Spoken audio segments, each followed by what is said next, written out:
Halo guys, balik lagi dengan saya Eris. Di video kali ini kita tidak akan membahas alur cerita manhwa yang berjudul Ultimate dari segala usia, melainkan kita akan membahas alur cerita manhwa lain yang berjudul Beastmaster of the Age. Tapi sebelum lanjut ke videonya, alangkah baiknya bagi kalian yang belum menekan tombol subscribe untuk menekan tombol subscribe-nya terlebih dahulu, agar kalian tidak ketinggalan update terbaru dari channel ini. Dan juga jika kalian ingin berdonasi, silahkan kalian klik link Saweria yang berada di deskripsi. Oke, kalau begitu tanpa lama-lama lagi, mari kita mulai saja ke videonya.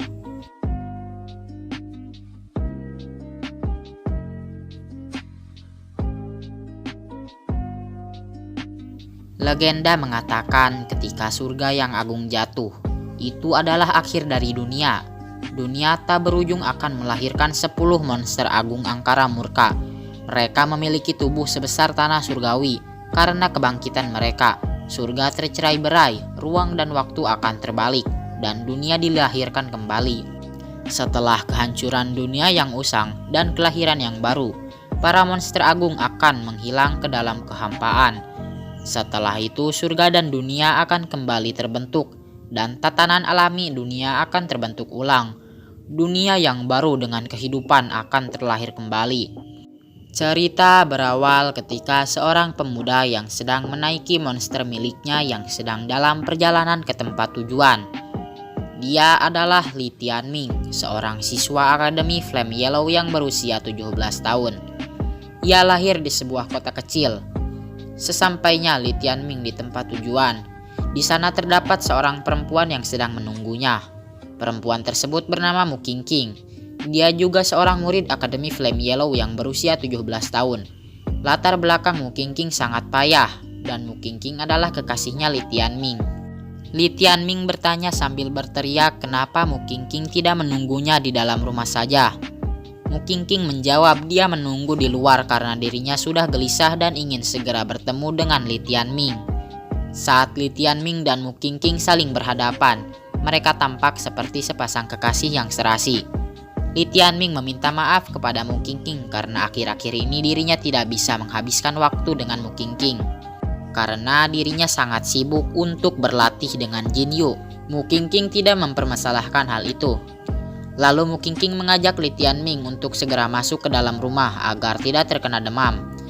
Saat berada di dalam rumah Mu Qingqing, Li Tianming mengeluarkan sebuah hadiah untuk Mu Qingqing. Hadiah tersebut sebuah jepit rambut yang sudah dibeli Li Tianming setelah perjalanan panjang ke pasar Yandu. Li Tianming memasangkan jepit rambut yang sudah ia beli tersebut di rambutnya Mu Qingqing. Ketika Li Tianming memasangkan jepit rambut tersebut, Mu Qingqing bertanya kepada Li Tianming, sudah sejauh mana monster milik Li Tianming menguasai teknik jiwa perang monster suci. Li Tianming memberitahu Mu Qingqing kalau monster miliknya sama sekali belum menguasai teknik jiwa perang monster suci, karena itu akan sedikit memakan waktu. Setelah memasangkan jepit rambut tersebut, Mu Qingqing menghela nafas dan berkata, dengan teknik jiwa perang monster suci milik Li Tianming, Li Tianming tidak akan diremehkan lagi, dan hari-hari menyedihkan Li Tianming akan segera berakhir. Li Tianming menjawab dengan senyumannya bahwa dirinya akan segera bisa membalikkan keadaannya dan membuat bahagia Mu Qingqing. 10 hari yang lalu, Li Tianming mendapatkan jiwa perang monster suci, sebuah harta karun terbesar di alam dunia rahasia yang kosong.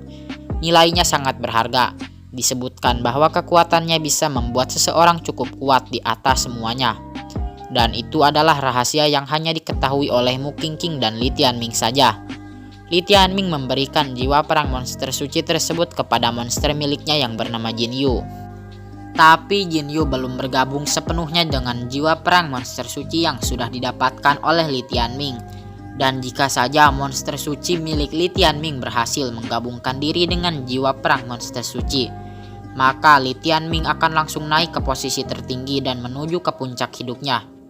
Di sini Li Tianming memegang pundak Mu Qingqing dan berkata, sekalipun dirinya hanya anak dari seorang tuan rumah yang kecil dan jauh dengan status rendah dari Akademi Flame Yellow yang dipenuhi oleh anak bangsawan, tapi dengan jiwa perang monster suci miliknya, Li Tianming berjanji pasti akan bisa membawa kebahagiaan untuk Mu Qingqing nanti.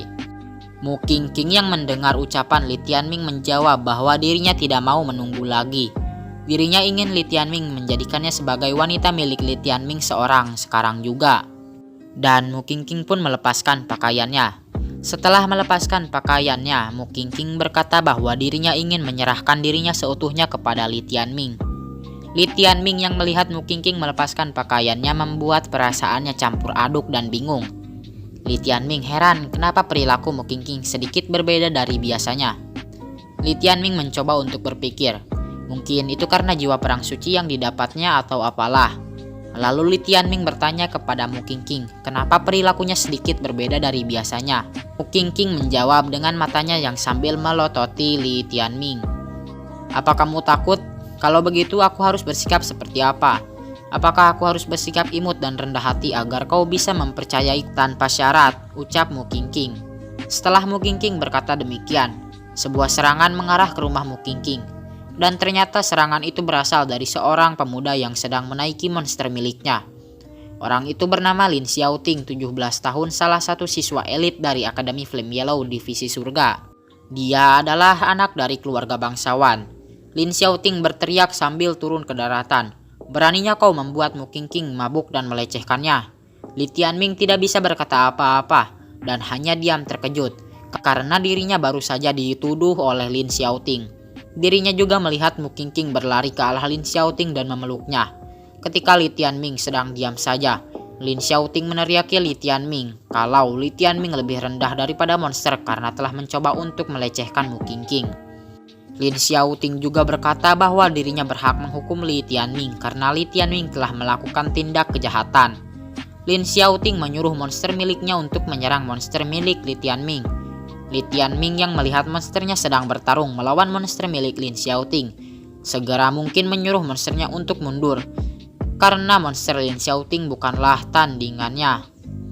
Ketika Li Tianming menyuruh monsternya untuk segera mundur, Lin Xiaoting menyerang Li Tianming dan membuatnya terkapar di bawah. Kemudian Lin Xiaoting mengangkat kepala Li Tianming dan memperlihatkan monster pendamping miliknya dibunuh di depan matanya. Betapa kesalnya dan sedihnya ketika Li Tianming melihat monster pendamping miliknya dibunuh. Dirinya hanya bisa menangis sedih saat kematian Jin Yu.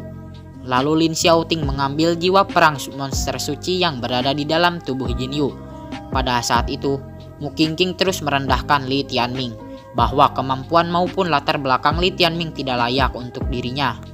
Mu Qingqing juga menyuruh Li Tianming untuk menganggap kejadian ini sebagai pengorbanan atas cintanya Li Tianming kepada Mu Qingqing. Li Tianming yang sudah kesal dan dendam di hatinya pun terbentuk.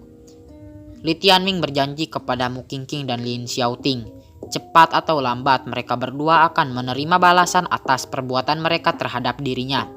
Tapi Mu Qingqing dan Lin Xiaoting tidak memperdulikan hal tersebut dan meninggalkan Li Tianming dalam keterpurukannya. Lalu Li Tianming pun mencoba untuk berdiri dan pergi sambil membawa tubuh Jin Yu dan menguburkannya.